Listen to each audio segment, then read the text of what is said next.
click record. Okay, so John Farnham, Australian artist. I believe he was probably a teen idol kind of thing. So I guess you got to transfer from that kind of stuff to like legit artist. Being a dude, it's got to be difficult, you know. Being young, anyway, whatever it is, it's difficult. All right, not all teen idols become legit music people. All right, so we're diving into an Australian legend. All right, cool. You're the Voice. You're the Voice. Now, what I read was You're the Voice was the lead single on Whispering Jack. So this is like 86, which is cool because I like music from 1986. John Farnham, I don't know him at all. I can't recall anything making it to the US, but that could just be me.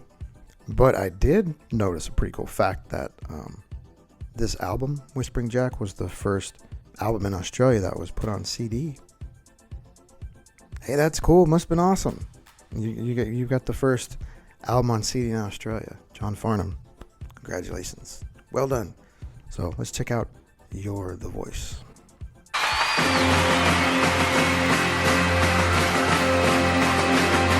have no idea what this type of music this is. Pop rock.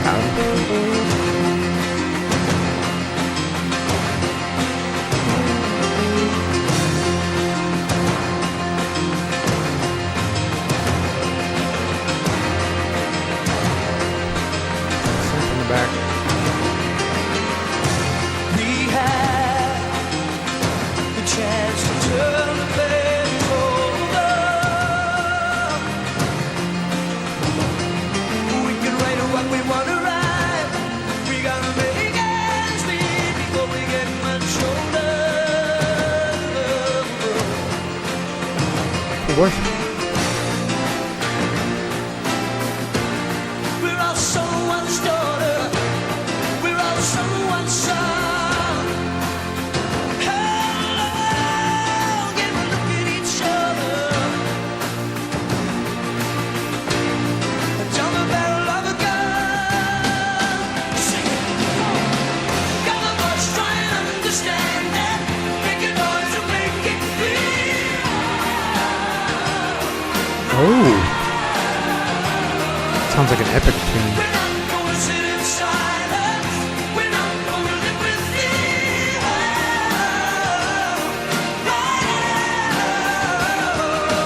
This time, you know we all can stand together. Sounds like Mickey Thomas from Starship. With the power to be powerful.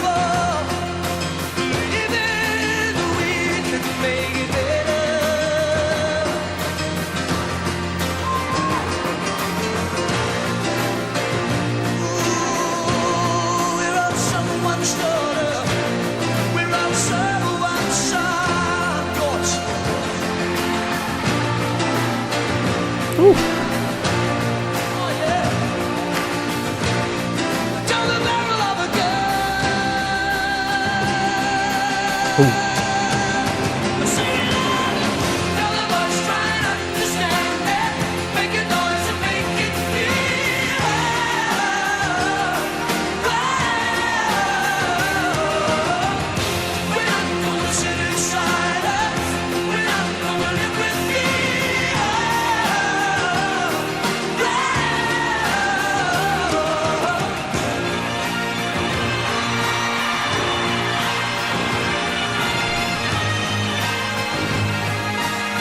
Scottish influence going on there. Fits well.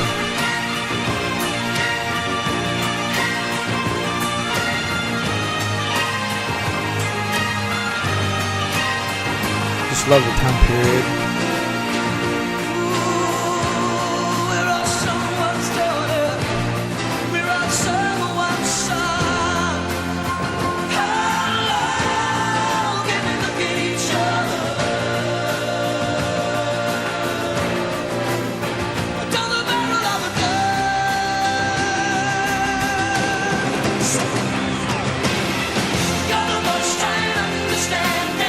Make a noise and make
Okay, yeah. I have got two thoughts. One, if this is 86, great song for 86. Has the 80s drums, a little drum machine beat thing. Throwing the bagpipes, a little Scottish influence there. It's got a good chorus. He has a kind of voice where he can kind of belt stuff out. That's what I'm getting. It was like the first John Farnham song I've heard in my whole freaking life.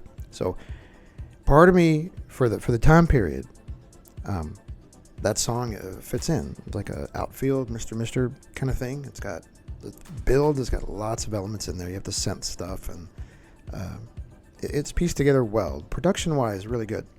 Now, I'm sure if you're in Australia, I guess you know this song very well. How is it held up? That's the only thing that crossed my mind, is that hearing it in 2023 for the first time, I don't know if it holds up that well. I really don't know. I know it's hard on the first listen, but some stuff, like Broken Wings, Kyrie, some stuff from artists similar to this does hold up pretty well. So you have to let me know. When you hear this, is it like a really famous classic, or is it like a cheesy older tune? I don't really know. To me, it sounds like it could probably be both. If I had heard this when I was young, I imagine it would probably hold up pretty well. If I knew the song. The other part of me is like, oh, that's kind of cheesy, and maybe it doesn't. But I don't know. I don't want to offend anyone. But yeah, I kind of have to think. I can see both sides. Now, it is kind of an epic tune. I can see why. Whispering Jack? If that's the name of the CD or the album, and it was first to be put on CD. Okay, cool. That's cool. I'm sure there's probably other hits and songs from this. Maybe it's a classic album. But yeah, really fantastic watch. I can't tell you how interesting it is to hear something that's, what I gather, so famous somewhere else for the first time from, the 80s. Because I love 80s music. And to step back to 86 and check that out, really, really cool. Because everything about it just like screams 1986, which is one of my favorite years of music. Okay. I'd be positive and harsh on that. I can do both. It didn't sound like a rock voice. It sounded like a pop voice. He can stretch out the notes, kind of a little higher voice. So he can sing a song like this. I get that. Perfect for, 80s drum beats, the backup singers. Whoa. I don't know if you hear anything quite like that today. Big band, epic video. I'm absorbing it all in, taking it all in, so I don't say something stupid. There are lots in there that I get, and that I like. And then there's the other side where I'm like, wow, that it stuck in 1986. And that's okay too. I would definitely say for the first listen, that pretty good. It's definitely from another era. And I'm glad I did this on one of my own, because I think Tyler would probably rip that apart. It's kind of too cheesy. The 80s cheese for him. I think you have to be older like me to appreciate what they were doing, just to get it. The pieces that they were putting together was meant for an epic song, but they're just going to do it differently than they would today. Things are just, back in the day were just built. Songs were built differently. So what the heck? I'm probably split on that for a first one. That's cool, right? Man, I can't tell you guys how difficult it is to talk about something where you're walking the line and you don't know the artist, you don't know the song, but yet there's a big ass reputation behind it. It's a fascinating context to be put in. I think maybe I'll say I like the artist, not necessarily the song. The song was probably too cheesy for me, but John Farnham as an artist, with his voice and teen idol status and what I saw, I'm sure there is, I get why there's cred. That wasn't too mean, right? I thought that was pretty good. I don't know. If I get hammered, right? That's part of the deal. All right. Thank you for watching the show today. Really appreciate it. Check out the channel. Hopefully there's a playlist out there. Well, I know there's a playlist out there, but hopefully there's a playlist on our channel that you dig. Groovy, man. Groovy. All right. Thanks for checking us out today. I appreciate it. We'll see you next time.